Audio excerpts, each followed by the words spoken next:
Namo Dada Bhagavato Arahato Dhamma Dhammo Dada အခုဒီဗီဒီယိုမှာတော့ဘာကိုရှင်းပြမလဲဆိုတော့မြတ်စွာဘုရားရဲ့ Buddhist နုပညာဆိုတဲ့architecture ဘိုင်းရဲ့painting ပကြီးပပူးဘိုင်းကိုเนาะဒီတိုးတက်ဒီမြတ်စွာဘုရားလက်ထက်မှာအခုချိန်ထိဒါတိုးတက်ပြောင်းလဲပုံတွေကိုခစ်တင်နဲ့နည်းနည်းအကျဉ်းတော့ရှင်းပြပေးသွားမှာဖြစ်ပါเนาะပထမဦးဆုံးဘာပြောချင်တယ်လဲဆိုတော့မြတ်စွာဘုရားတဲ့တော့ထင်ရှားရှိရင်တော့ဒီမြတ်စွာဘုရားကိုပဲလူတွေကဒါကိုးကွယ်တဲ့စီကတ်တယ်ပေါ့မြတ်စွာဘုရားပြိဋိဘံဆံပြီးတဲ့နောက်မှာကြတော့မြတ်စွာဘုရားမရှိတော့တဲ့အတွက်မြတ်စွာဘုရားရဲ့ကိုယ်စားလူတွေကမြတ်စွာဘုရားတဝါကားတွေမြတ်စွာဘုရားနောက်လိုက်တွေယဟန်တွေလူပုဂ္ဂိုလ်တွေကဘာကိုကိုးကွယ်လဲဆိုတော့မြတ်စွာဘုရားရဲ့ကိုယ်စားအနေနဲ့body being เนาะဘုရားကရမှာဆိုတွေ့နေတယ်ဒါ body being ရဲ့နောက်ဆိုမြတ်စွာဘုရားခြေတော်ရာတွေရဲ့နောက်ဆိုမြတ်စွာဘုရားရဲ့ညံတော်ကိုစားပြုတဲ့ဒီဓမ္မစကြာအဝဝိုင်းပေါ့နော်အဲ့ဒီဟာတွေကိုဒါမြတ်စွာဘုရားကိုစားအနေနဲ့ဒါပထမဦးဆုံးလူတွေကကိုးကွယ်တယ်စီကတ်တယ်ပူဇော်တယ်ပေါ့အဲ့ဒါအာသောခခေမတိုင်မီအာသောခခေနောက်ပိုင်းမှာကြတော့ဘာဖြစ်လာလဲဆိုတော့ဒီအိန္ဒိယထဲကိုဂရီတွေဝင်လာတယ်ခြားနိုင်ငံတွေကျူးကျော်ဝင်လာအဲ့ဝင်လာတဲ့အခါမှာသူတို့ရဲ့ဗာလဲအမှုပညာတွေလည်းသင်ဆောင်လာတယ်စီဗီသားအိန္ဒိယအမှုပညာနဲ့သူတို့သင်ဆောင်လာတဲ့ဒါဂရီယောမာတို့ရဲ့အမှုပညာတွေကိုပေါင်းစံပြီးတော့မြတ်စွာဘုရားရုပ်ပွားတော်တွေကိုလူသားဆန်တဲ့ဟိုနော်လူပုံစံနော်လူသားဆန်တဲ့ယဟန်ပုံစံလူပုံစံယဟန်ပုံစံ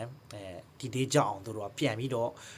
ထူလုပ်တယ်ဟုတ်နော်အဲ့ဒါဘယ်မှာတွေ့နိုင်လဲဆိုတော့ဒီ agenda k အဲ့လိုတော့ k မှာဆိုရင်အဲ့ဒီဟို Greek ကဂန္ဓရာ k ဂန္ဓရာ style တွေတော့တွေ့နိုင်တယ်အဲ့ဒီ agenda k အဲ့လိုတော့ k မှာလည်းတွေ့နိုင်တယ်အဲ့ဒီသူရင်ခစ်ပြိုက်ပဲဂန္ဓရာခစ်ပြိုင်မထူတာခစ်မှာကြတော့မထူတာကြတော့သူကအိန္ဒိယပုံစံကိုနည်းနည်းလေးရိုင်းတယ်သူကနည်းနည်းအိန္ဒိယရှိတ်တွေအများကြီးပါတယ်ဒီဂန္ဓရာကြတော့ဂန္ဓရာအဲ့မှာကြတော့သူကကြတော့ဒီ Greek ယောမာတို့ရဲ့ပုံစံအတိုင်းဒါစပင်တော်တော်တွေမျက်နှာသွင်းပြေးတွေအမူအရာတွေသွဲလေရတဲ့ပုံစံနဲ့သင်္ကန်းတွေကလည်းဒါတည်တတ်ပုံစံမျိုးတွေရှိလာပြီပေါ့နော်မထူတာကခင်မှာကြတော့ idea ဖင်းရွယ်တဲ့အတွက်သိပြီးတော့အဲ့ချိန်မှာကြတော့ idea style ပဲဟိုပါတယ်လို့ပြောလို့ရတယ်အဲ့နောက်ပိုင်းဂုတ်တခေနော်ဂုတ်တခေနောက်ပိုင်းအမရဝတီခေမှာကြတော့ပို့ပြီးတော့သူကတိုးတက်လာပြီမြတ်စွာဘုရားရဲ့ပုံတွေကတိုးတက်လာတယ်မြတ်စွာဘုရားရဲ့ shape တွေအမူအရာတွေ position တွေ post တွေကလည်းမတူညီတဲ့ပုံစံနဲ့အဲ့လိုလူတွေကပို့ပြီးတော့ပါတယ်ထူလို့လာကြတယ်ပို့ပြီးတော့ဖန်တီး create လုပ်တာပေါ့နော် create လုပ်လာကြတယ်အဲ့ဆိုတော့ဒီ Buddhist အနုပညာတွေကလည်းဖြည်းဖြည်းနဲ့တိုးတက်လာတယ်ပထမဦးဆုံးဒီဆန်ချီမှာဆိုရင်ဒါပထမဆုံးဒီတွေးနိုင်တာပေါ့နော်ဒါမြတ်စွာဘုရားရဲ့ဇီဒီမြတ်စွာဘုရားကိုစားပြုတဲ့ဗုဒ္ဓကိုစားပြုတဲ့ဇီဒီအဲဒီဇီဒီမှာဆိုရင်ဘာတွေးနိုင်လဲဆိုတော့ဒီမြတ်စွာဘုရားကိုစားပြုတဲ့ပပူးတွေထူလို့ထားမှုတွေဒါပေမဲ့လူပုံစံနေတော့မကိုးကွယ်သေးပဲနဲ့နောက်ပိုင်းဒီဂရီရဲ့ဒီကန္ဓရာနောက်ပိုင်းမှာဒါတွေကဖွေးပြီးတော့တိုးတက်လာတာအဲ့မှာဒီ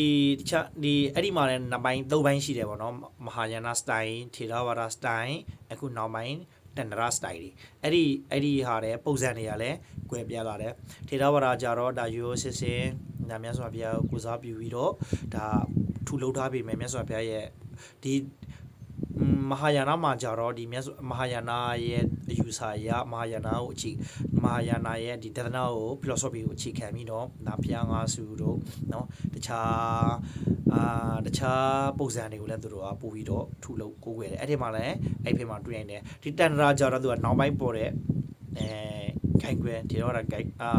ခိုင်ခွဲတခုပေါ့နော် Buddhist ခိုင်ခွဲတခုသူကြတော့တိုးတက်လာပြီအဲ့ဒီမှာနတ်ဖျားတွေပါတယ်လေနတ်ဖျား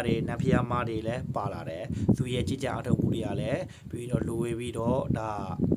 ဒီအသိဉာဏ်အလင်းကိုအမြတ်ရရှိဖို့တခြားအထောက်ကူပစ္စည်းတွေလည်းသူကအများကြီးသူက develop လုပ်လာတယ်ပေါ့နော်အဲ့ဒါပြောချင်တာတော့ဒီဇေယူကနေစီပြီးတော့ဒီ Buddhist ပေါ့နော်မြတ်စွာဒီထေရဒီ Buddhist ရဲ့အနုပညာဆိုတာမြတ်စွာဘုရားပြိဋိဘံစံပြီးတဲ့အချိန်ကစပြီးတော့ခုချိန်ထိဒါအစဲပေါ့နော်အာသောကခေကန္ဓရာပထူရာ ဂုတ်တအမရောက်ဒီနောက်အခုချိန်ထိအောင်ပေါ့နော်ဖြည်းဖြည်းနဲ့တိုးတက်မှုတွေကဖြည်းဖြည်းနဲ့ဒါဖြစ်ပေါ်လာတယ်လို့ဆိုရမှာပေါ့နော်